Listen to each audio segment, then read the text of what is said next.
आले 95-96 ला. आता पहिले ओबीसी 1967 पासून आहेत. मंडल कमिशनच्या नंतर काही जाती आल्या, त्याच्यात काही जाती आल्या 90-89 ला. हे फार 95-96 आहेत. यांनी ओबीसीच घेतलं. म्हणजे ओबीसीला सुद्धा यांनी भाऊ मानलेलं नाही. हे ओबीसीने समजून घ्या, अभ्यास करायचा. ओबीसी होत तुम्हाला सुद्धा यांनी भाऊ नाही मानला, कारण तुमचंच आरक्षण घेतलं. पण ओबीसी आपल्या ताटात येऊ नये म्हणून लगेच वेगळा प्रवर्ग केला. त्यांचा 2%, 2.5%, 3%, 5% वेगळं वेगळं करून घेतलं. म्हणजे तुमच्याविषयी सुद्धा यांची नियत चांगली नाही. एखादा म्हणला असता ना 32% ओबीसीचं आरक्षण आहे, आपण 32% ओबीसी आहेत, 32% जागा एकूण राज्यातल्या 32% जागा ओबीसीच्या आणि केंद्रातल्या मिळून आपण 32% भाऊ मिळून खाऊ द्या.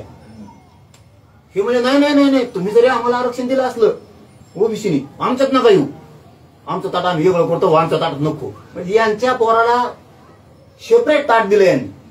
ओबीसीच लेकरा झिसकून घेऊन ओबीसी झोपले काय तुम्ही? काय आला तर मोर्चाला? तुमचं ताट यांनी हिसकून घेतलं आणि लगेच वेगळं केलं. म्हणजे ओबीसीचं लेकरू सुद्धा हेच ओबीसीचे लोक, त्यातल्या काही जाती ओबीसी लेकराला त्यांच्या ताटात देऊन देणार आणि हे दुसऱ्याला शिकी देत. ओबीसीच्या आमच्या लेकराच्या ताटातला घास घेऊ नका. आज तुम्हीच ओबीसीलाच खाऊन देणार का? आमचा कुठं प्रश्न आहे? गोपीनाथ मुंडे यांनी वैद्यनाथ साखर कारखाना उभा केला होता. त्याचे चेअरमन पंकजा मुंडे होते आणि आता तो कारखाना विकल्याची आरोप होता. माहिती विकला असेल त्याबद्दल काय आपल्याला ते देणं घेणं नाही, त्यांचे वैयक्तिक विषय असते. मी वैयक्तिक पडत नाही. मला बोलल्याशिवाय मी कुणाला बोलत नाही. जसं तुम्ही ते छगन भुजबळ म्हणला तर अलिबाबा येवल्या तेव्हा बोलल्याशिवाय मी बोलत सोडणार बी नाही. ते आता लय निवडून आल्याच्या नंतर गप्पा मारायला लागलाय. आता बघ म्हणा कसं खेळतो आम्ही मराठीतून. 29 का लय लांब नाही. तुला काय वाटत असं तसं. आता त्या टायमाला बघ तो फजिती होती कशी. तुला जर नाही मतदारसंघ सापडा लागले दुसरे तर ध्यानात ठेव तू द्या. त्या टायमाला आपण खेळतो तसं. ते वैयक्तिक विषयात आपण त्यांच्या पडत नाही. त्यांचा कारखाना काही वैयक्तिक विषय असेल, त्यांच्या तर लय गुंगळा आहे, त्यांच्यातच घ्यायला लावला असं कोणी. तो लाभार्थी टोळीचा फोन करायला लावणारा रक्ताने हाता भरलेला तो त्याने डावशी दिला असं काही. त्याच बहिणी संघ राहून त्यानेच घ्यायला लावला असं कोणाला तरी एखाद्याला पार्टनरला. काही दिवसांनी तुम्हाला तो कारखाना त्याच्याकडे दिसन पुन्हा त्याने डाव टाकला असेल त्यांच्या तिकडं तो वरबाडाचं ध्यान असतं त्याचं, तिचं वरबाडायचं काही असं. आता स्थानिक स्वराज्याच्या संस्थेच्या पुढे निवडणुका होणार आहेत. काही जिल्ह्यात आरक्षणही जाहीर झाले. मराठा समाजाची काय भूमिका असणार आहे स्थानिक स्वराज्य संस्था निवडणूक? वेळाला समाज ठरवून लाभ आहे, त्याचा काही विषय लोड नाही. पण एक गोष्ट खरी आहे, जे मोर्चात दिसतील ना मराठ्याला आरक्षण मिळू नये म्हणून, तर इथं मात्र मराठ्यांना आता निर्भीड व्हावं लागणार आहे, दयामाय सोडावं लागणार आहे. कारण आपल्या लेकरा बाळाचा विषय जातो. आपल्या शेतीला जोड नोकरी पाहिजे आणि शिक्षण पण शेतीला जोड पाहिजे. 2 गोष्टी शेतीला जोड असणं खूप गरजेचं आहे.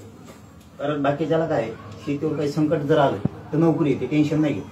त्यांना माहिती जरी वर संकट आलं नोकरीचा पगार येणे काढा खांदा इकडं म्हणून. आमच्या शेतकऱ्याचं असं झालंय मराठीचं, शेतीला जर धोका दिला ते 5-10 वर्ष त्या संसार मागत होतो, नुसता कर्जाने बरोबर होतो.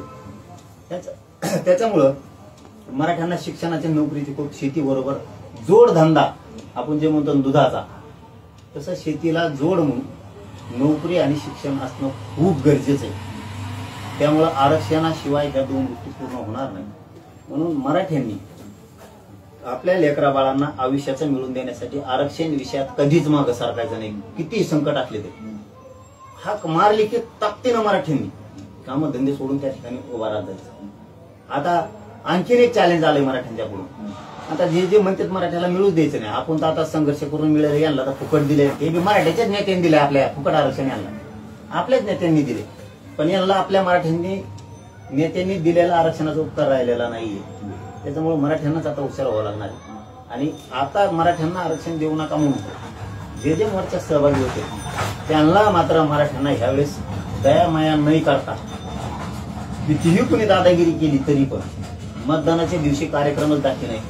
आणि जो मराठ्यांना वेगळ्या उद्देशानं बोलतोय 1% होणार नाही. अरे मराठ्याच्या ध्यानात आले ना तू तरी 1% म्हणतो, मराठ्या मग औषधाला बी दिसून देणार नाही. पण आम्ही त्या धोरणात नाहीये. एवढं आम्ही संयमाने नीट राय. आणखीन बदल करता आला तर बघ तुला छगन भुजबळच्या आरी जाऊन देवारा करून घेऊन राजकीय. मराठ्यांना मात्र सांगतो, मराठ्यांनी तिथून आता बाजूला सरका, विनाकारण तसला नेता आणि तसला पक्ष जिल्ह्यात मोठा करूच नका. तरी सांगून जर तुम्ही करायला लागले आणि त्याच्या बाजूने उभा राहिले आणि तो का प्रचाराला आला की तू गेला, तू 100% पडला म्हणून समजायचं. हे पण मराठ्याच्या लोकांनी आता ध्यानात ठेवायचं. मग जिल्हाभरात सगळे आले. शिवसेना जरा